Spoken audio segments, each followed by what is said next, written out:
It's 2:17 in the morning. The world is asleep.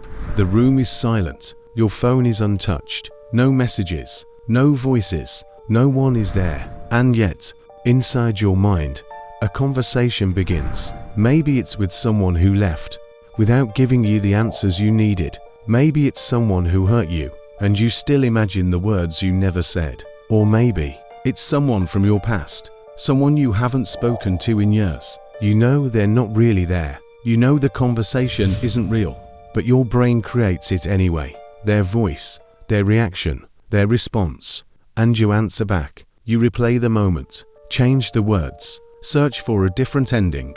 But here's the mystery. Why does your brain return to conversations that never happened?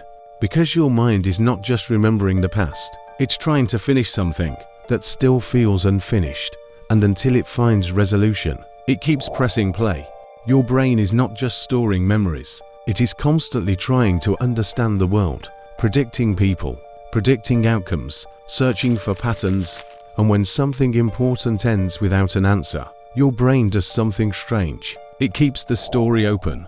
A goodbye without explanation, a question you never asked, words you wish you had said. Your mind treats these moments like unfinished problems. Psychologists call this the Zeigarnik effect. Unfinished experiences can remain more active in your memory than completed ones.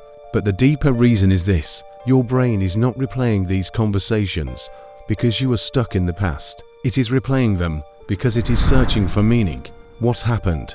Why did it happen? What could I have done differently? The conversation may be imaginary, but the emotion behind it is real. And your brain keeps returning until the story finally makes sense. But here is the strangest part. The person you are talking to inside your mind is not actually the person. It is your brain's reconstruction of them. A version built from memories, their voice, their expressions, the way you expect they would respond. Your brain is constantly creating predictions about the world around you. It does this with everything, including people. And when someone leaves a strong emotional mark, your mind keeps a model of them.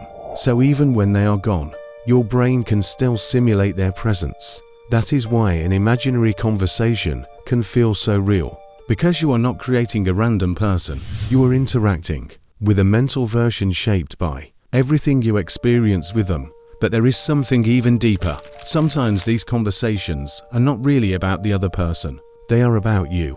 The words you wish you had said, the answer you never received, the version of yourself you wish you could return to. Your brain creates the conversation because some part of you is still trying to understand the story. So the next time your mind creates a conversation that never happened, don't ask, "Why can't I let this go?" Ask, "What is my brain still trying to understand?" Because these conversations are not always a sign that you were trapped in the past. Sometimes they are a sign that something important happened, a person, a loss, a moment that changed you. Your brain returns to these memories because it is trying to organize an experience that still carries emotion. It is not searching for the past. It is searching for meaning, for an explanation, for a way to understand what that moment changed inside you. And maybe you were never really trying to talk to that person again.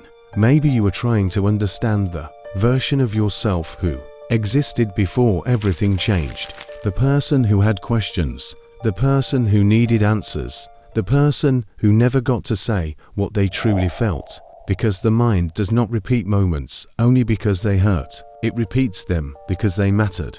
And when you finally understand the meaning behind the memory, you no longer need to keep replaying the conversation. The voices become quieter, the story becomes clearer, and the conversation that existed only in your mind can finally come to an end.